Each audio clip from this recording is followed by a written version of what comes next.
Dear students, today's topic is albugo. Myself, Dr. Pratima Srivastav, Associate Professor, Department of Botany, JDB Government Girls College, Kota.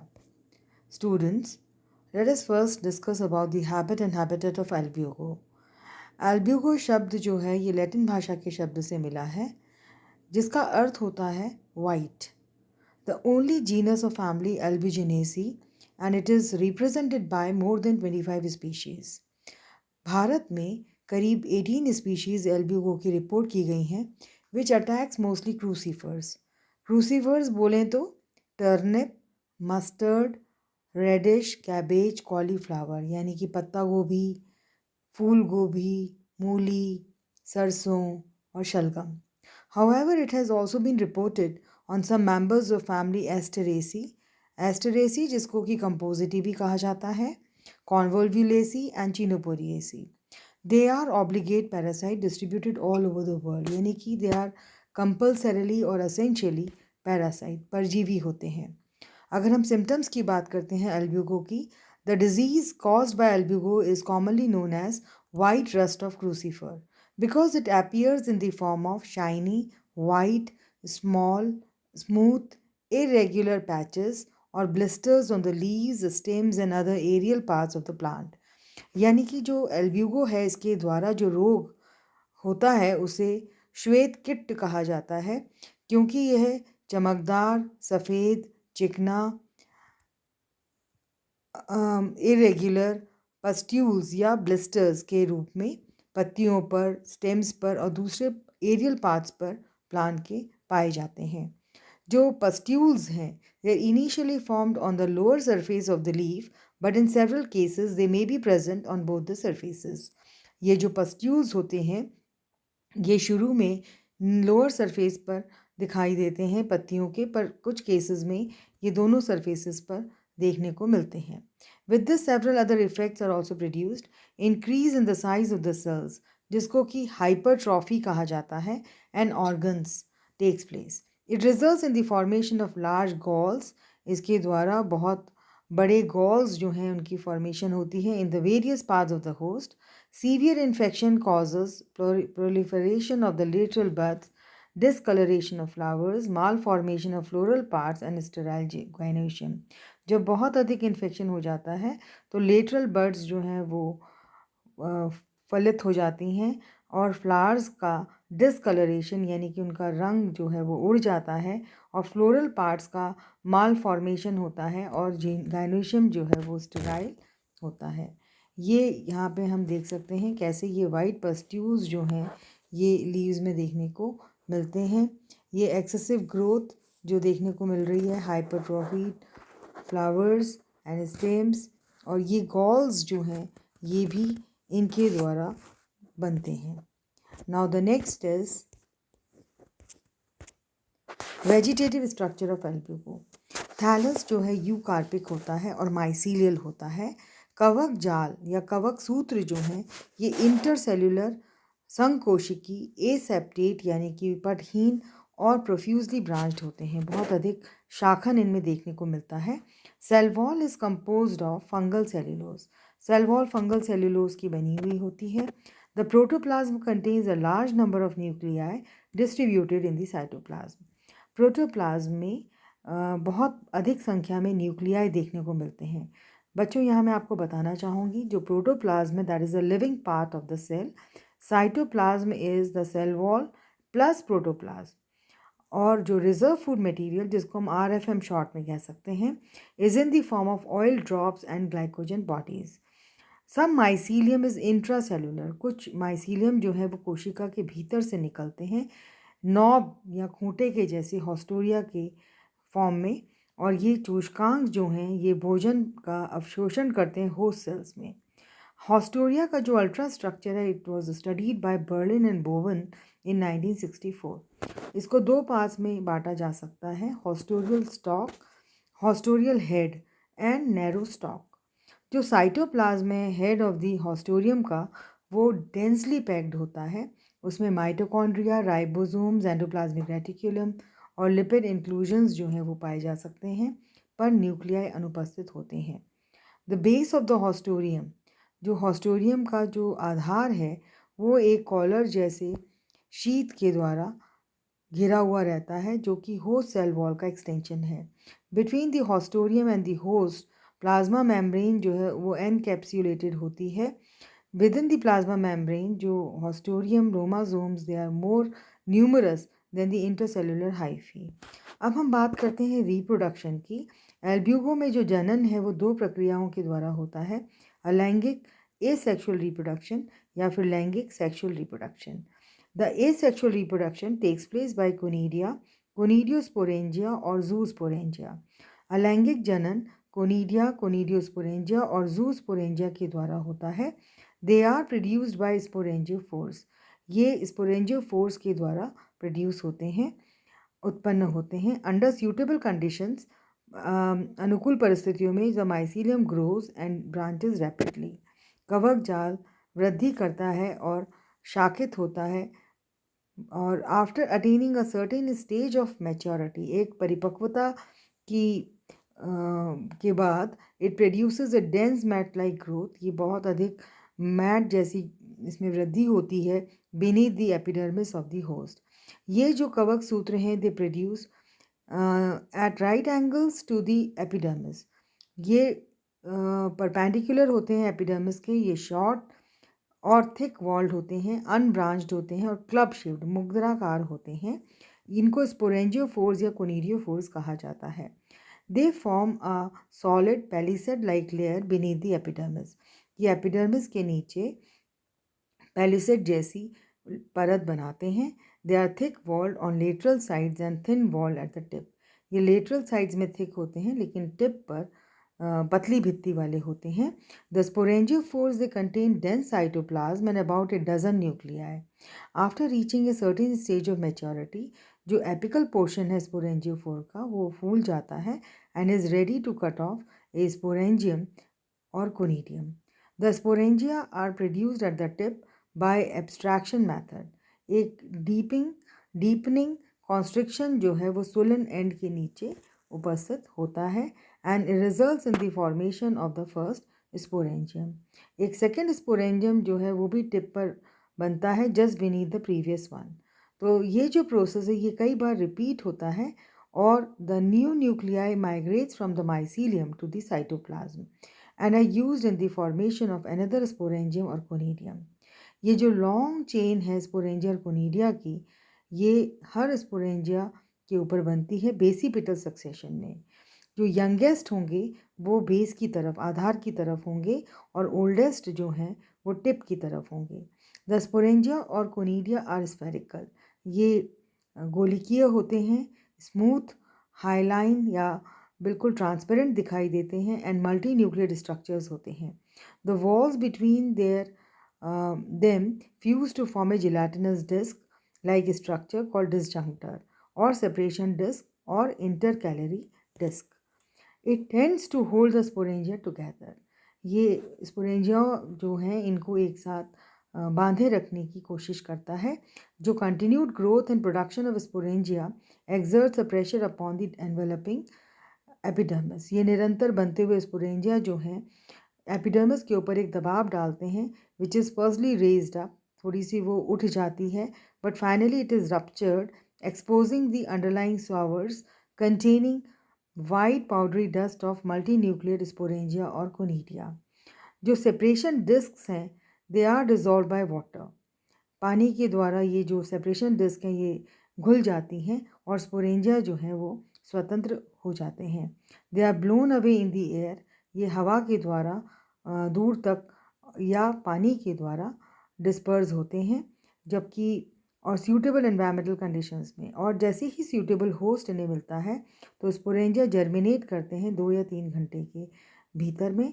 The sporangia germinate directly और indirectly depending on temperature conditions. ये जो sporangia हैं ये अंकुरित होते हैं सीधे या प्रत्यक्ष या परोक्ष रूप से टेम्परेचर कंडीशंस के ऊपर निर्भर करते हुए। अब इसमें दोनों प्रकार के जर्मिनेशन देखने को मिलते हैं। डायरेक्ट जर्मिनेशन जो है at high temperature and comparatively dry conditions, जो स्पोरेंजियम है वो डायरेक्टली जर्मिनेट होते हैं और एक जर्म ट्यूब बनाते हैं। Infect the host tissue through the stomata और through an injury in the epidermis. जो इनडायरेक्ट जर्मिनेशन है उसमें मॉइस्चर और कम तापक्रम में यानी कि 10 डिग्री सेल्सियस पे जो स्पोरेंजियम है वो इनडायरेक्टली जर्मिनेट करते हैं। ये बिहेव करते हैं लाइक ए जू स्पोरेंजियम और जू स्पोर्स बनाते हैं। ये जल को अवशोषित करते हैं, फूल जाते हैं and it's contents divide by cleaving into 5 to 8 polyhedral parts depending upon the nuclei present in it. Each part later on rounds up और मेटामॉर्फोस करता है इनटू जूस्पोर्स। एक पेपीला जो है वो डेवलप होता है एक तरफ which later burst and liberates the zoospores. अब जूस्पोर्स की अगर हम बात करें, द जूस्पोर्स आर यूनिन्यूक्लिएट, एक केंद्र की होते हैं, स्लाइटली कॉन्केवो कॉन्वेक्स एंड बायफ्लैचिलेट। जो फ्लैजिला हैं, कशाभिकाएँ हैं, वो वैक्यूल के पास में पार्श्विक रूप से अटैच्ड होती हैं और दो फ्लैजिला में एक है विप्लेश प्रकार का और दूसरा जो है वो टिंसल प्रकार का होता है। कुछ समय तक तैरने के बाद जल में ये सेटल कर जाते हैं होस्ट में और ये अपनी फ्लैजिला को विड्रॉ कर लेते हैं और एक वॉल चारों तरफ बनाते हैं, एक भित्ति सीक्रेट कर लेते हैं अपने चारों ओर and undergo a period of encystment. एक सिस्ट इनके चारों ओर बन जाती है और जर्मिनेशन जब होता है तो ये एक छोटी सी जर्म ट्यूब इनमें से निकलती है जो कि होस्ट में एंटर होती है स्टोमेटा के द्वारा, रंध्रों के द्वारा, और it again infects the healthy plants और ये जो स्वस्थ पादप हैं उनको इन्फेक्ट करती है। तो ये इसका जो स्ट्रक्चर हम देख सकते हैं क्लियरली कि यहाँ पे अगर हम विपरीत दिशा में चलें या हम शुरू से ही बात करें तो इस प्रकार से ये पत्तियों में वाइट पस्ट्यूल्स की तरह दिखाई देते हैं। होस्ट सेल्स के अंदर ये हॉस्टोरिया जो है ये इंट्रासेल्युलर या इंटरसेल्युलर दो कोशिकाओं के बीच में उपस्थित होते हैं। इनका जो कवक सूत्र है उसमें वैक्यूल्स पाए जाते हैं। रिजर्व फूड इसमें ग्लाइकोजन है और इसमें न्यूक्लियाई मल्टी न्यूक्लिएटेड होते हैं और एसेप्टेट होते हैं, पटहीन होते हैं। अब ये जो माइसीलियम है इनके टिप पर कुछ ज़्यादा न्यूक्लियाई एकत्रित हो जाते हैं और ये फूल जाती है। ये जो कोनिडियम है ये इनके बीच में इंटरकैलरी डिस्क इस प्रकार से दिखाई देती है और ये कोनिडिया इस प्रकार से डेवलप होते जाते हैं एक चेन में कि जो मैच्योर कोनिडिया है वो सबसे ऊपर की ओर रहेंगे और बेस की ओर यंगर कोनिडिया होंगे। इसको बेसिपिटल सक्सेशन कहा जा सकता है। और ये जो कोनिडियम है ये जूस्पोर्स बनाते हैं जो कि किडनी शेप्ड होते हैं। इनमें दो तरह की कशाभिकाएँ दिखाई देती हैं और फिर ये अपने चारों ओर एक सिस्ट बना के एक छोटी सी जर्म ट्यूब इसमें से निकलती है जब ये अंकुरित होते हैं और ये एक हेल्दी प्लांट के स्टोमेटा में दोबारा एंटर हो जाते हैं।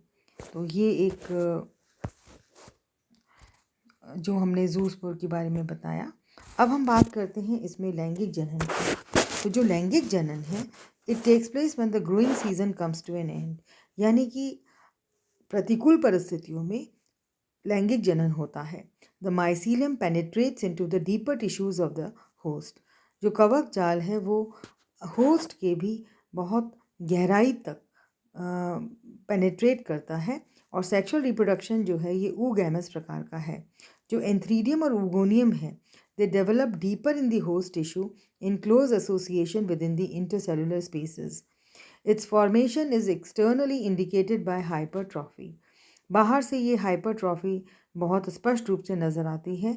जो एंथ्रीडियम और ऊगोनियम है ये एक दूसरे के पास पास हाइफल ब्रांचेस में डेवलप होते हैं। इनकी पोजीशन जो है वो टर्मिनल या अंतस्थ होती है। हालांकि अंतर्वेशी ऊगोनिया भी पाए जा सकते हैं बहुत रेयरली। एंथ्रीडियम की अगर हम बात करें तो it is elongated and club shaped structure. ये एक दीर्घित और मुग्दराकार संरचना होती है और ये मल्टी न्यूक्लिएट होता है, बहुकेंद्रकी होता है। इसमें 6 से 12 न्यूक्लियाई पाए जा सकते हैं लेकिन केवल एक न्यूक्लियस ही क्रियाशील रहता है at the time of fertilization in Cystopus candidus. Albugo का दूसरा नाम सिस्टोपस भी है। In Cystopus bliti and Cystopus Portulaceae, it is multinucleate at the time of fertilization. And all the nuclei, nearly 100, ये functional रहते हैं. It is paragynous, that is laterally attached to the oogonium. It is separated by a cross wall from the rest of the male hyphae. ये cross wall के द्वारा दूसरे जो उसका mail hyphae mail यानी कि नर कवक सूत्र है उससे विलगन इसका होता है, विलगित होता है, सेपरेट होता है. ओगोनियम की बात हम करें तो यह स्फेरिकल एंड मल्टी न्यूक्लिएट है. ये गोलिकीय होता है, बहुकेंद्रकी होता है. इसमें करीब 65 से 115 न्यूक्लियाई होते हैं. And all the nuclei are evenly distributed throughout the cytoplasm. इसकी खासियत ये है कि सारे जो केंद्रक हैं वो समान रूप से वितरित होते हैं साइटोप्लाज्म में. As a oogonium reaches towards the maturity, जब वो परिपक्वता की ओर अग्रसर होता है तो जो ओगोनियम के कंटेंट्स हैं वो ऑर्गेनाइज होकर दो भागों में बांटे जा सकते हैं.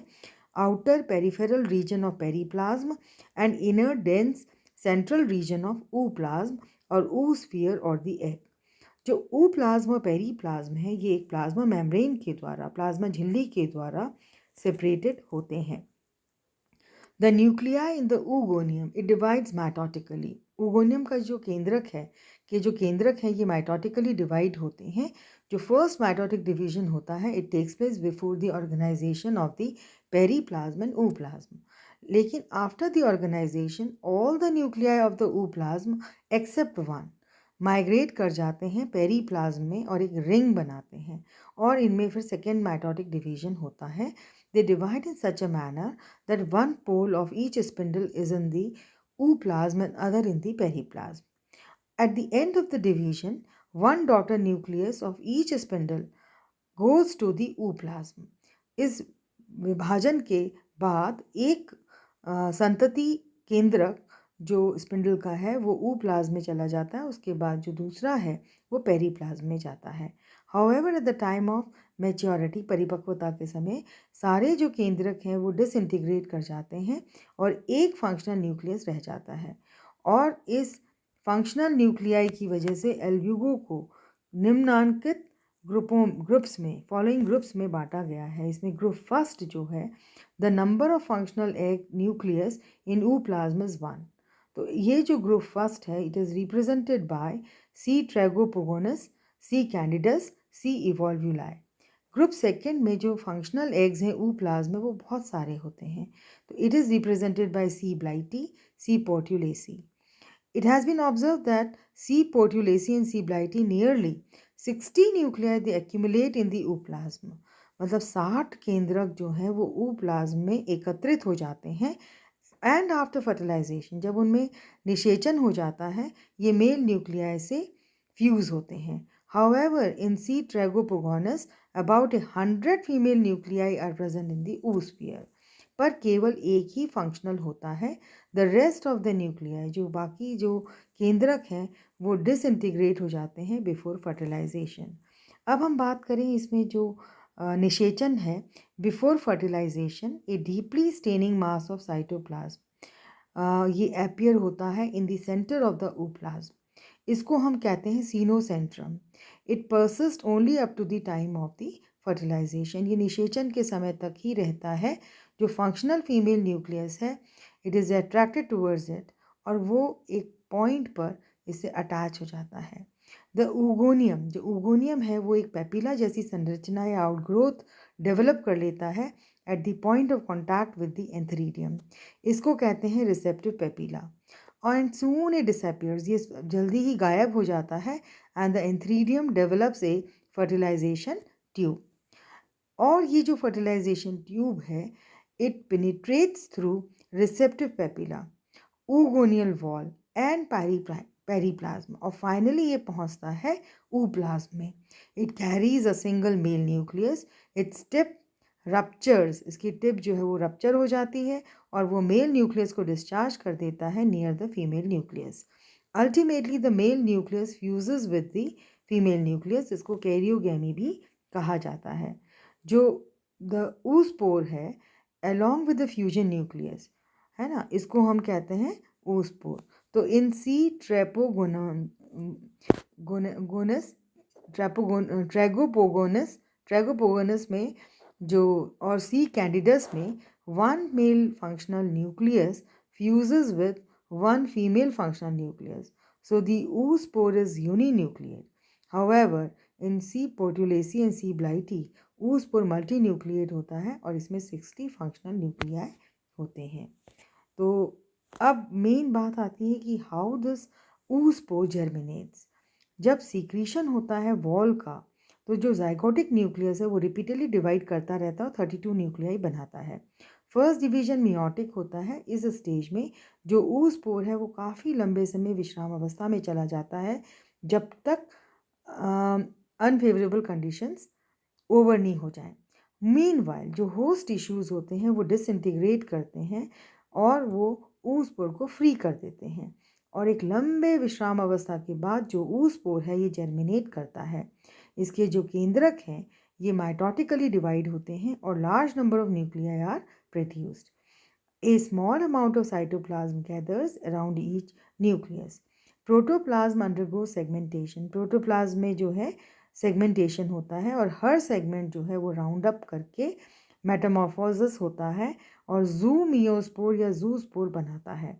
The exospore is ruptured and the endospore comes out as a thin vesicle. एक छोटी सी पुटिका के रूप में एंडोस्पोर बाहर की ओर निकल आता है.